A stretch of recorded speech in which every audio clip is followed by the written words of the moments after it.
My man!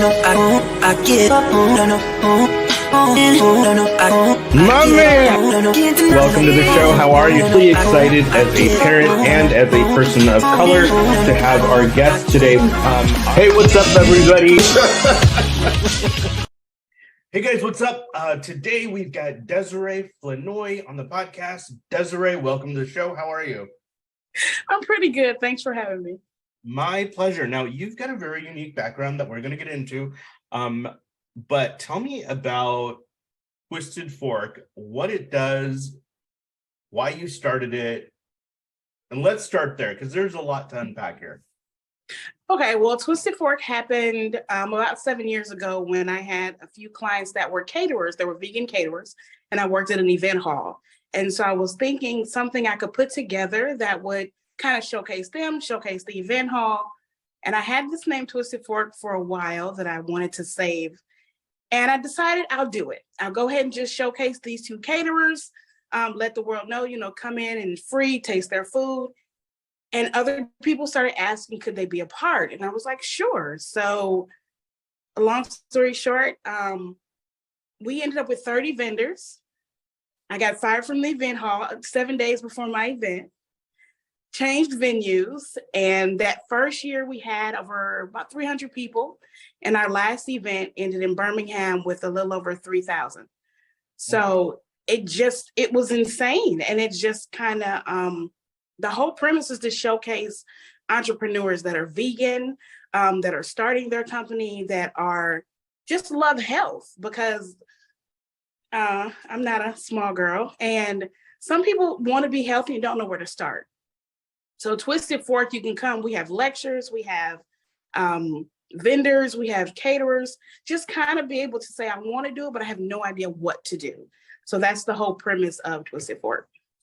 How would you describe it? Would you describe it as a collective, a community, a platform where you feature folks? It's not quite.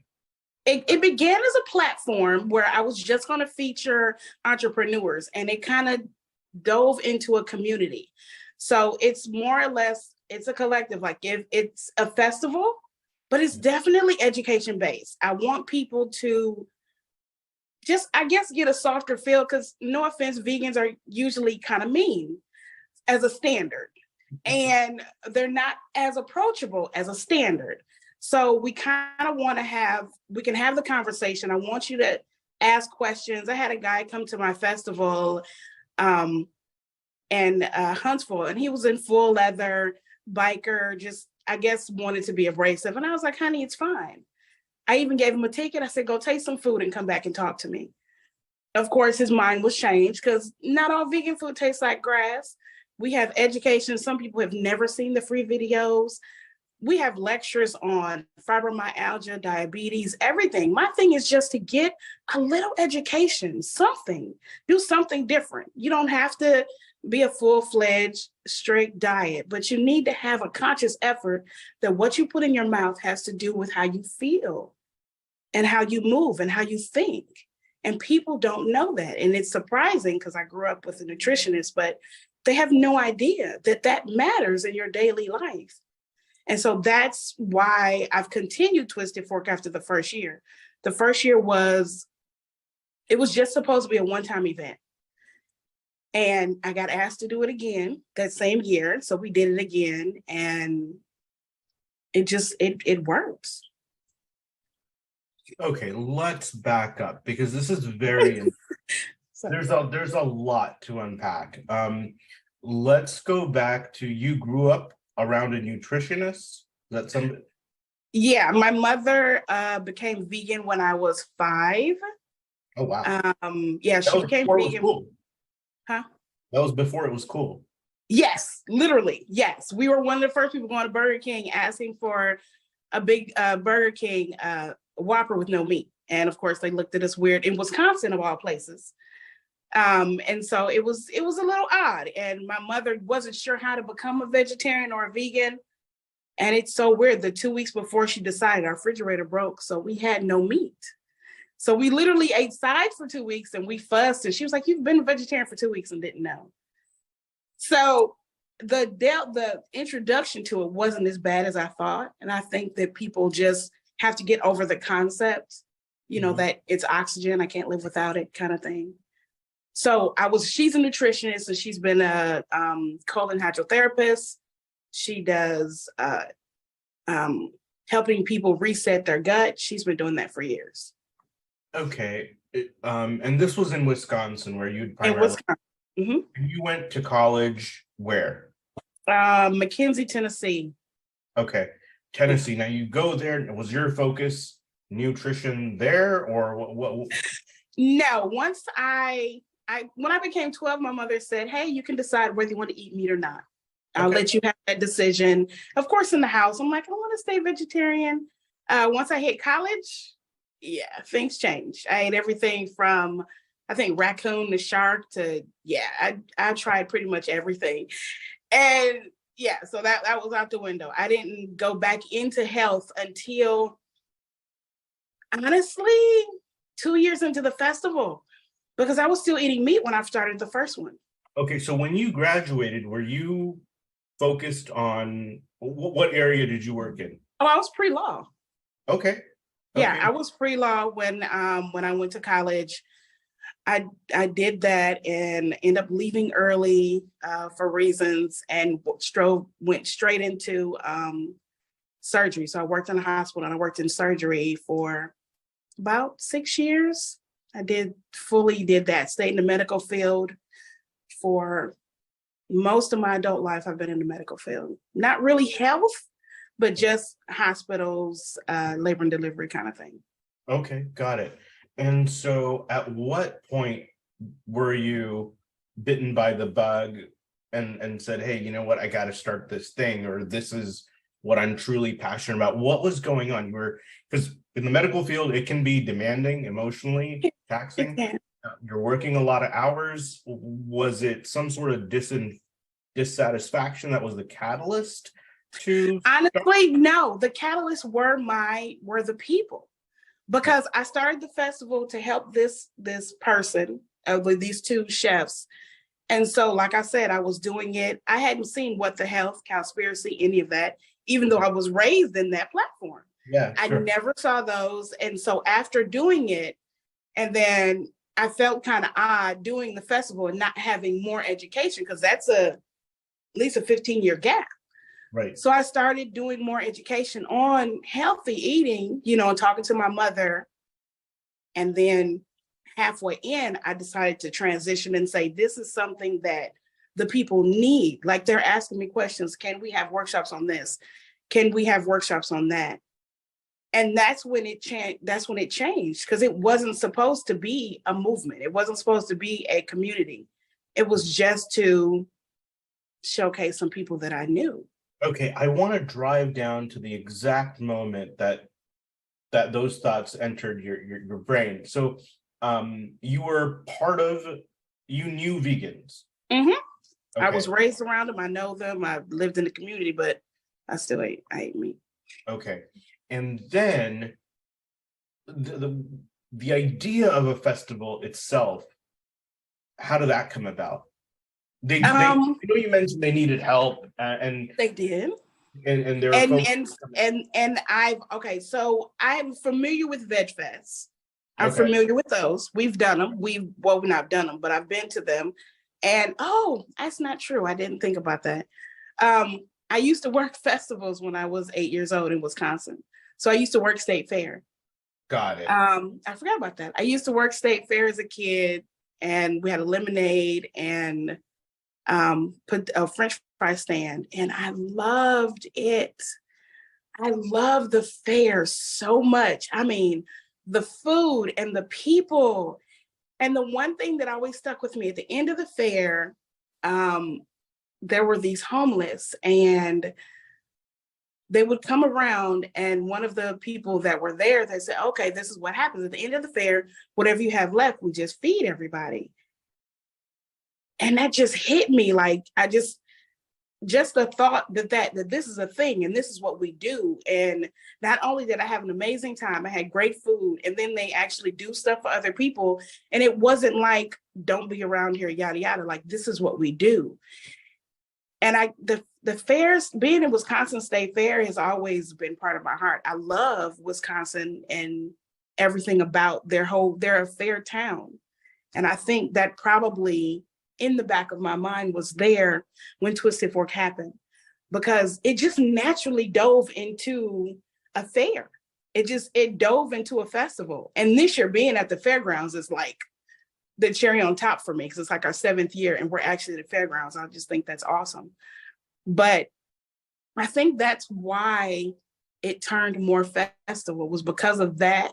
My mother being vegetarian and showcasing entrepreneurs and having all of that in the one thing that I do for a living, it seemed like it would just be a no-brainer. Wow, that's fascinating. And the fact that you almost kind of like said, oh yeah, I went to this fair when I was 8. That's how it all started. Yeah. And that's what's really important to me to highlight, because oftentimes we don't know the roads that lead us to our destination sometimes, right? And it's really important to think about that. And I think a lot of people, when you hear people talking about, well, I just fell into it and I just did this. Well, I think a lot of us, that really listen to that inner voice and pay attention to those signals, we know that, look, we're on a road for a particular reason. It's meant to be. We're following our passion. We're just going to do justice with it. And I think what's really interesting about you is you have a natural, your passion shows through, right? And I think when you mentioned that I needed to help these people, or wanted to highlight, they needed my help. Anytime, I think, when you're focused on serving others, good things just tend to happen, right? Things just grow and bloom. Versus there's folks that I think you and I both know and have talked to that are so focused on figuring out what they can get from something or what they can take from something, and then they're wondering why they're not successful. Right. And so it's really a mindset, isn't it? Really interesting. So you did this one festival and you said that you had 30 people at the first one. Yeah. 30 vendors. We had 30 vendors, yes. Okay.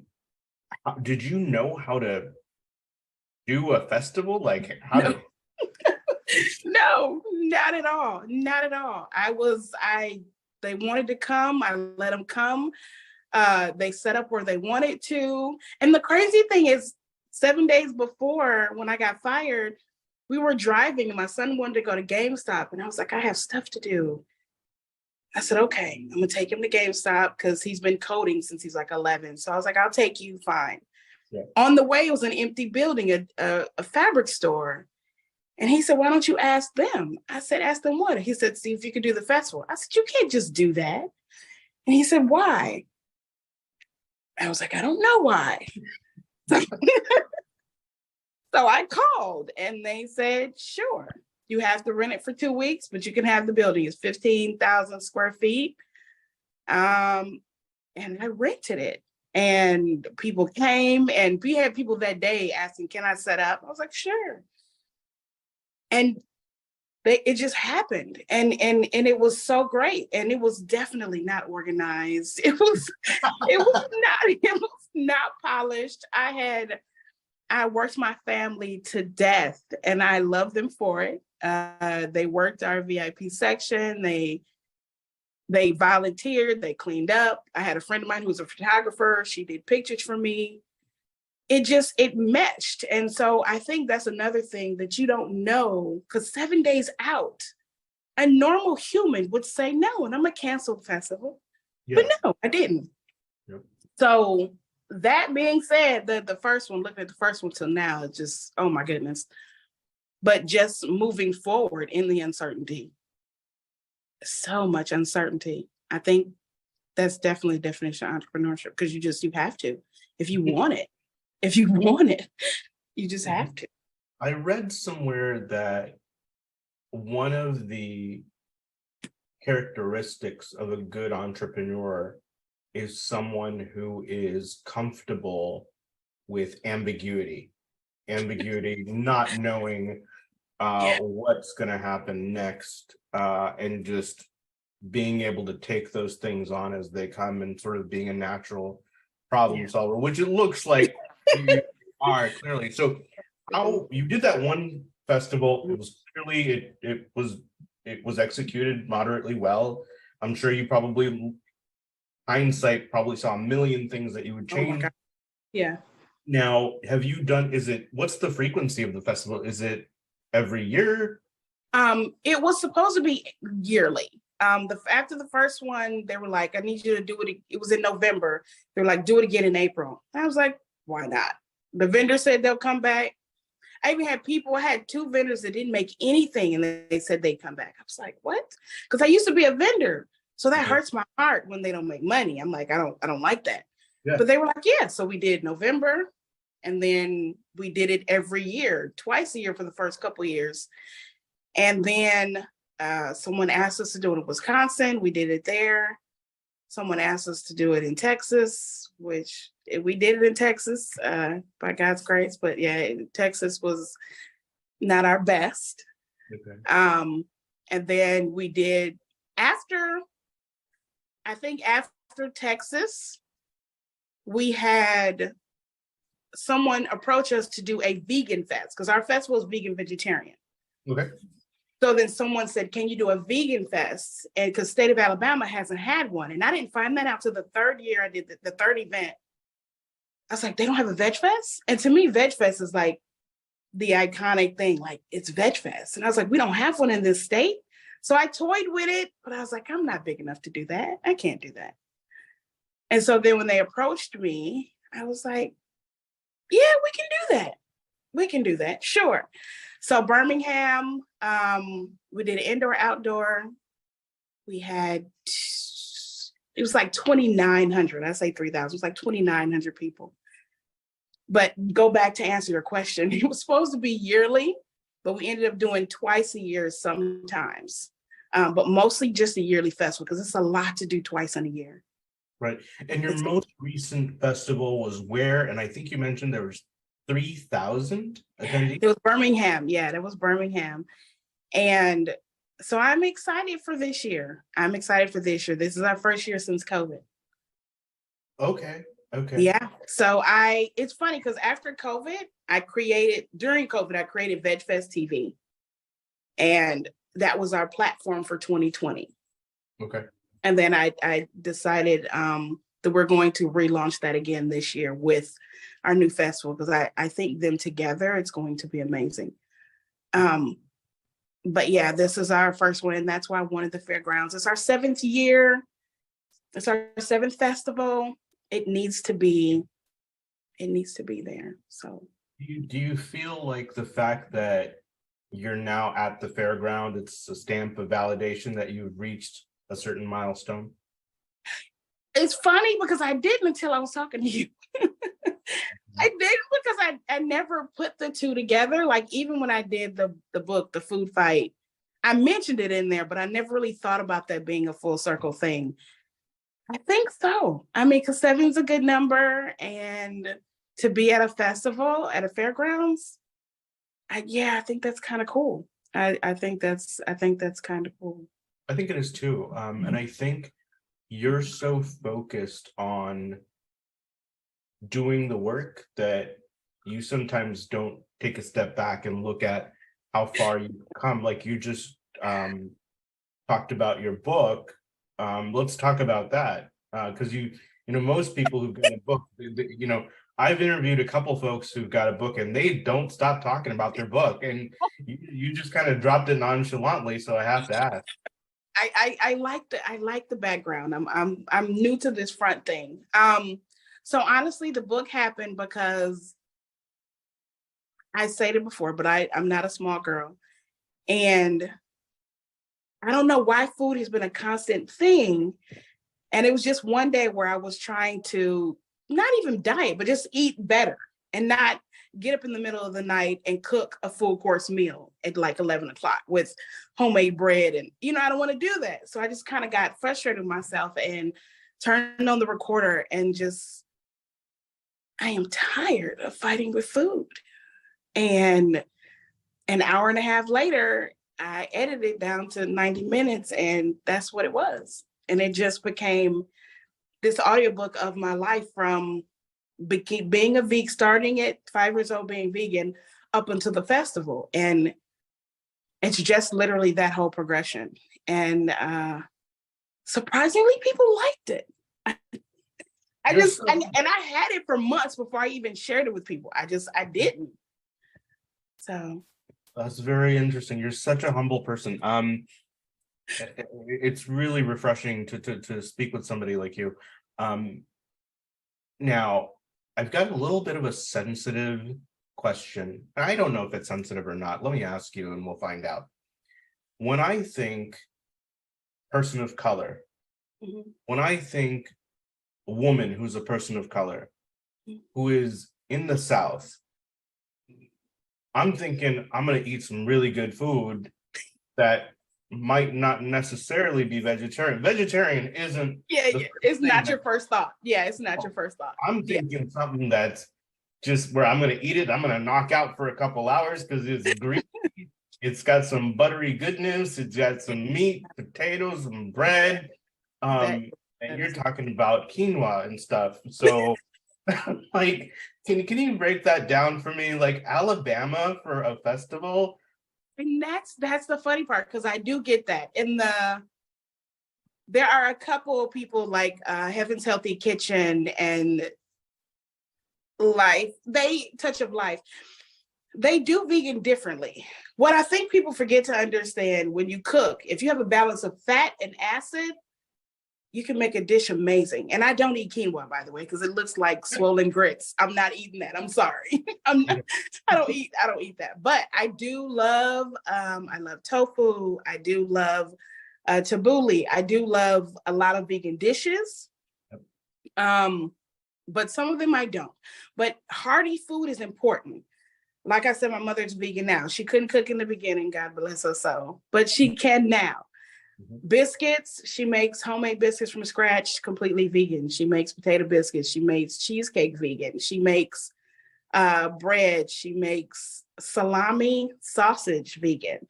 So my mother has definitely shifted my understanding of what food is. Because hearty, my son is shoe size 14, over 6 feet. Yeah, he's not eating grass. That's not what we do. We're not doing that. And the amazing thing people don't really understand is a lot of culturally rich dishes are vegan. I mean, like I go to an Indian restaurant, I go to a Mexican restaurant, I go to an Italian restaurant. I mean, I can still get the same food. I mean, so it's not that it doesn't have to be, in the South, if it's edible, it's friable. Yes. So I fully understand that concept. And they're like, I don't understand, but we can have unhealthy vegan food too. They have it. Okay. And I probably will have a few at the festival, but I definitely want people to understand that you can still be healthy and still get that full filling. But we also have to remember that Thanksgiving full filling is not healthy. Being satisfied is different than being stuffed. If I can't move after I eat, that's not okay. But that's what we're used to. We're used to being. No, that's completely fair. I agree. Let's touch on something you mentioned a little bit ago about culture, right? Yeah. In many cultures, Black culture, Indian culture, etc., food is central to celebration. It is. It's also central to comfort. So when you're not feeling good, when you had, if you're going through a rough time personally, you know, you might reach for that neck bone, So talk about how to mitigate those two situations. And that's kind of part of the food fight, because you have to change your brain. That cannot be the first thing that you pop to. And as my family, I mean, we love I'm from Wisconsin. Deep fried cheese and macaroni and cheese and deep fried macaroni and cheese that they now have. Mm-hmm. Horrible for me it was hard to switch from. because you use it as a comfort. And my thing is, that's not okay. Whatever you're using for a comfort, whatever that thing is, whether it's liquor, whether it's tobacco, whether it's whatever it is, that one thing that is keeping you from actually doing that process yourself. Yep. Whatever that numbing effect is, food is easier because it's accessible. Yes. But whatever that numbing thing is, it's not okay. It's not okay. And we have to understand that that's not okay. It's called comfort food for a reason. Now they do have vegan comfort food, which is, again, you can be very unhealthy and be vegan. But I think we have to change our brains just a little bit, just a little bit, to understand that your comfort should not be in food. It shouldn't be in food. The comfort should not be in something you ingest and your belly being where you can't move. That should not be a sense of comfort for you. But that goes back to thought process. And that's why part of the festival is education. Because, I mean, I'm 45, 6, I think. It still took me this long to understand that I had to change my brain. I figured I'm good. I know healthy stuff. That don't mean I was practicing it. I didn't practice hardly any of it. It's an important distinction too, isn't it? I mean, we know what's good for us, and sometimes we might behave in a less disciplined way and do what we know is not good for us. Yeah. So it's a conscious effort and a decision to be healthy. Let's shift gears a little bit. Now, your festival, what's the demographics that go there? Is it, I have to ask. I love the question. When people ask me, I love the question because my demographics, I used to live on the east side of Milwaukee. So my favorite moment is when I was walking down the street and I saw a dude with purple hair, a grandmother, and a little boy. It was like Asian or something. And just the wonderful blend of that just made me happy and fuzzy. And the fact of my festival is it is so that I have such a nice blend of course, it's usually my age, what you got the 30s to the 60s or whatever. But then I have my young people who are fully colored hair. I have the full vegans that have their babies who have never tasted meat. Then I had people who are just coming because the festival is free just to see what it's like. So age-wise and demographic, we have a wide range. Our core, I would say, is 20 to 60. That's our core, which is a big core. But I have the full vegans who've always been vegan. I have the people that are trying it because it's fashionable. And then I have the people that are like, oh, I really want to be healthy. So those are my 3 biggest groups, because the vegans are going to come. If it's vegan and it's possible that they have vegan food, they're coming. We have things that, new things they haven't seen, but we do get the people that are just curious. And the young curious or the old curious, those are my people. I want the carnivores. I want the people that have never tasted anything vegan ever. I want those people to come to the info booth and get a ticket for free food. I want you to have a conscious thought on just taste it. Mm-hmm. But anyway, back to your question, my demographic is broad. It's broad. All right, let me challenge you. Oh, I'm sorry. And I'm sure people asking as far as Black and white. Surprisingly, my festival was mostly white. It was mostly Caucasian. I was very surprised about that my first year. Okay. I was very surprised. Then shifting, it's mixed. The one in Wisconsin was really an even balance. The one in Texas was mostly Black. The one in Birmingham was a really complete blend. I mean, very culturally diverse, which I didn't expect from Birmingham. Neither would I. That's interesting. Yeah, I didn't expect that.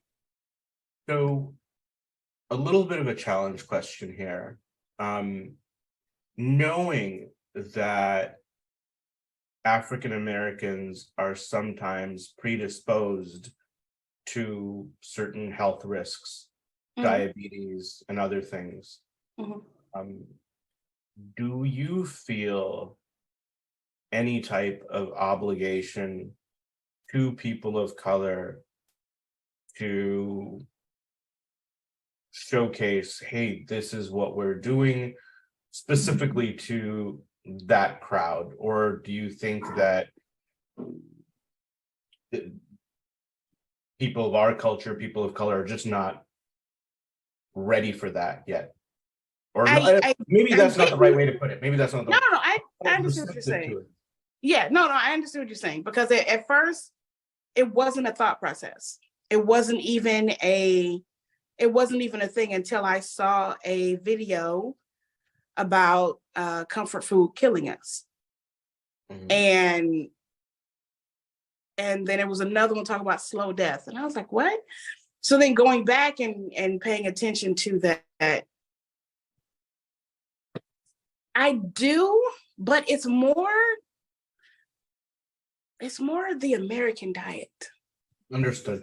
That's because fair. It's our diet. Oh, it's pure fat. Like fat back, like you think it's straight in the South. It's not just us. It's a lot. But as far as culturally us, I think the shift kind of happened in the midst of the last couple years. That people of color have been more conscious of, well, I guess maybe because I'm in more of a cul-de-sac, but they're being more conscious of fatback is going to kill you. I can still eat the same thing that I want, this meal, and make it healthy. Like I can still get the creaminess and the wonderfulness and the feeling that I get, but make it healthy. And I think understanding that most of your feelings about food is your family anyway. It's the fact that we're doing it together. So part of it is the ooey gooey of the wonderfulness, but part of it is you're doing it with your family. You're making biscuits with your grandmother. That's more of the issue than the actual food. And if you can get that past people's brains, then I think the shift is easier. Got it. Let's talk a little bit about marketing and promotion and how you get the word out for these amazing festivals that you're doing. What has been successful for you? What has not been successful for you? Where are some of your challenges? Such a loaded question, because my first year, I literally sent out thousands of emails and calls daily. I had no concept of social media. I had no concept of advertising. I had no budget. I had nothing. I literally, anything that had to do with health or wellness, anything, I would call them. I would tell them about it. I would invite people. It was hands-on constantly the first couple years. And then after that, the momentum happened. So I didn't have to do as much. I kind of just talked to the people, this is where I am. Even though Huntsville had 100,000 people, there's still people today that don't know about us. But the snowball kept it to where my vendors sold out, which, like I said, is one of my biggest indicators. My KPI is my vendors selling out. That's very important to me, because I had a festival where they sold out 2 hours before it was over. I didn't mind. That's fine. If all my people are out of stuff, I'm sorry, festival's over. But I would rather them be sold out than leave and have to pack up with things. So that the snowball happened so much that I didn't really have to do much in that fourth and fifth era. Now this year, it's different, because I'm understanding that a lot of the vendors that we had have opened restaurants. They have started festivals of their own, which I'm so proud of. They're doing other things. And so I'm basically letting people know this is who we are. And so it's like that first year again, it's a little interesting. And it was so funny. I probably shouldn't say this, but my first year, I put my event on every free community calendar there was. I went, and every day I would find at least 10 calendars in the state of Alabama. And I put it on every every community calendar, everything. Everyone had one. This was a free event, so I put it on there. I saturated the information of Huntsville to let them know that we were here. So that was that first couple of years of marketing. This year is a little bit different. You understand algorithm, make metrics, you get people around you that know more than you do. Yes. So that's been the shift. So it costs more, but you either paying time or money. And Yes. And I would definitely rather pay with money. So that brings me to my next question. Now, this is what you're doing full time, is putting on these festivals and educations, and which is it's like your day job essentially, right? No, Okay. yes and no. I do. This is our first one since COVID, so I'm doing this full time, but I still have the other things that I do with my clients that I've been doing for years. So Okay. This is the 90% of what I do. Talk about the other things that you do with your clients. So I have a few packages called Your Dream in 5 Hours, Jumpstart. It's kind of just like you have an idea, but to make it tangible. Okay. People just like, where do I start? Same thing with the health. I like to get people who think it's not possible to like, it is possible. To here is like not that big a deal. Just think about it logically. How do you get from here to here? So I like to see that in people, whether it's with my festival, whether it's with health, or whether it's with a new thing that you're starting, that you can do it. It's really not that hard. You just have to find the people that know the stuff that you don't know and get it done. So Your Dream in 5 Hours and Jumpstart are the two main things that I do. And a lot of times that coincides with the festival, because I'll have a new vegan entrepreneur like, I really want to do this, but I don't know. And I'm like, okay, so in order to do that, these are the things you need to get ready. And maybe you can be ready for our next festival, but these are some things you need to get done just for your business, just for you to have, and safeguards for you. Got it. So talk to me about your growth as a business, your goals as a business. Where are you today, to the extent that you feel comfortable sharing? And if not, that's okay. And where would you like to be 12 months from now, 18 months from now? Is this going to be, are you looking to take this nationwide as a concept? And these are going on every summer. You've got one in Chicago and LA, and it's the festivals like Lollapalooza, and you're making millions of dollars. I don't mind going. Everything is scalable. Everything is scalable. Where I am now, let's start with that. Where I am now is I'm redoing the festival. Definitely once a year. I have to have it in the South because it's needed. It's needed. It has to be. It has to be. Whatever I do, it has to be able to be done every year, whether it's Scottsboro or Huntsville. It has to be here. Definitely, we have traveled. We have learned some do's and some don'ts. So I always would love to travel. Twisted Fork on Your Block, I would love to do that again, and have, whether they're larger or smaller, is not really my concern. My main concern is it's a good festival. People had a good time. You brought your family, and my vendors sell out. That's it. To me, that's one of my biggest KPIs, that people are having a good time and we put money back into the community that we are in.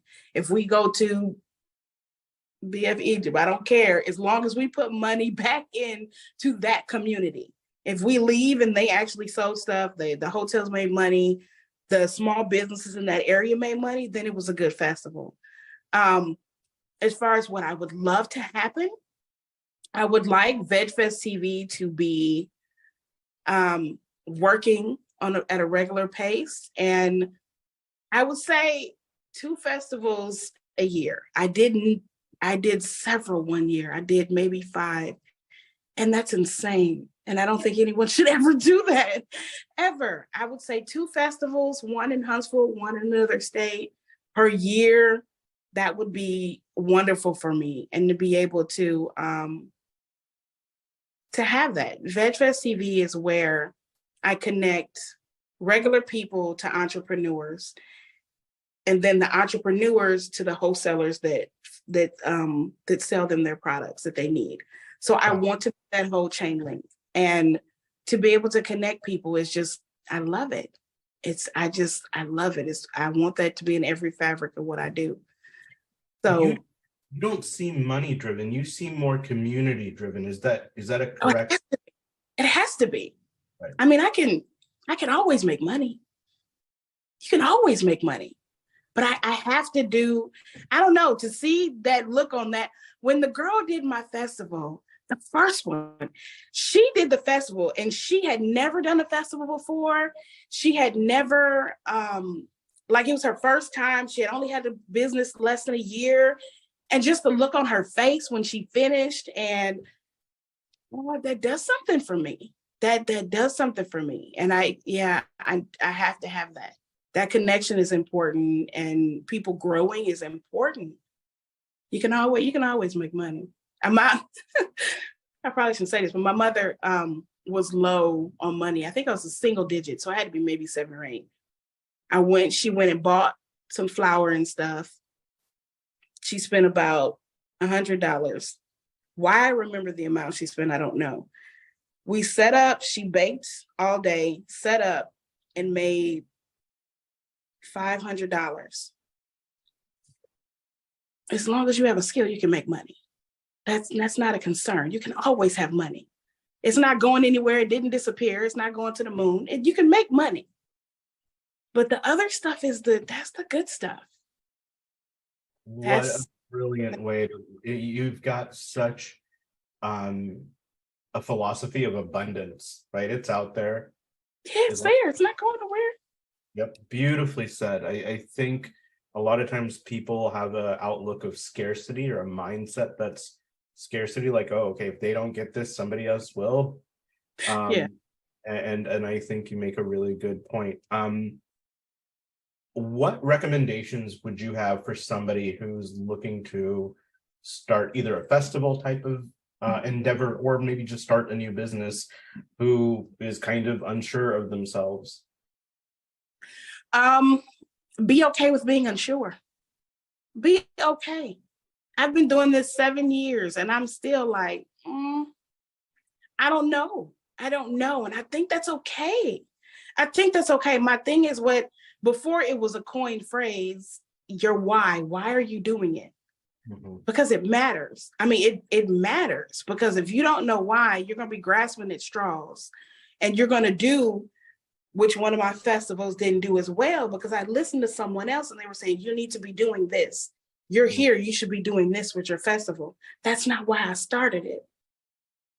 Brilliant. And because I did all this, I messed up an event that could have been magical because I'm listening to what other people have for my festival. Isn't that important? I think we really want to rephrase that and articulate that really tightly so folks can understand it. You might know people that are brilliant at what they do. You might know people that have made gobs of money in their field, and that doesn't mean that their answer isn't right. It just might not be right for you. And their motivation, their experience, their background, their story is different, could be different than yours, right? So when you're getting advice from folks, it's really important to understand the perspective that they might be coming from, because their why is different from your why.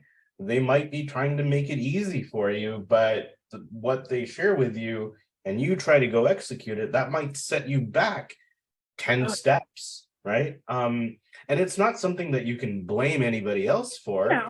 They're just trying to give you the best advice that they have with the available information.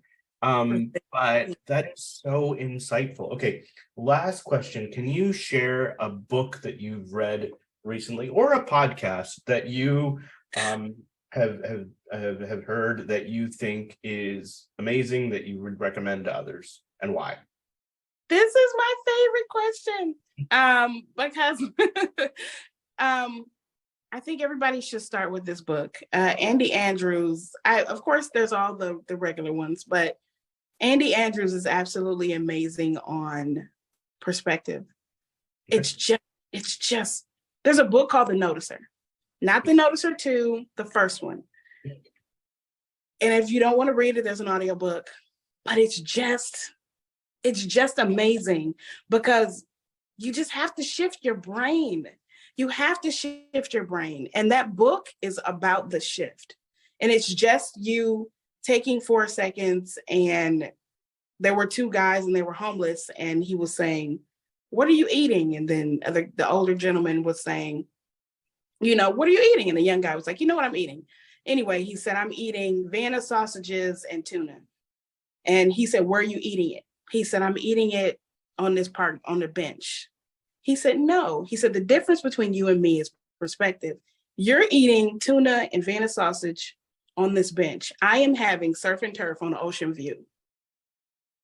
It makes a difference. It makes a difference how you see it.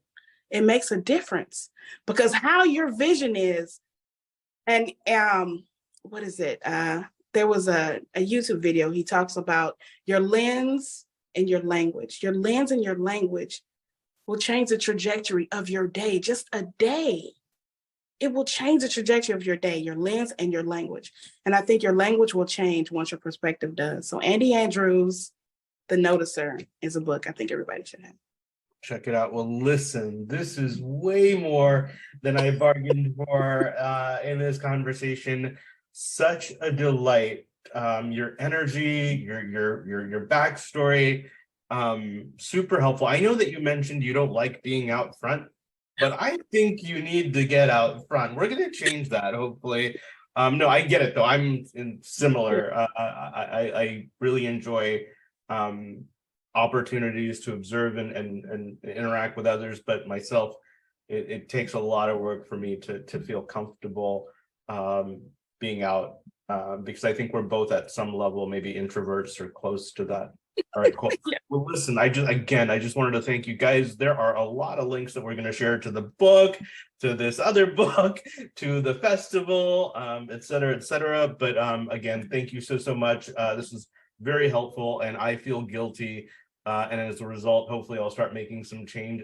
I eat pretty healthy, but I mean, we can always improve, right? So anyway, have a good rest of your day. Thank you so much. Thank you. Have a good day.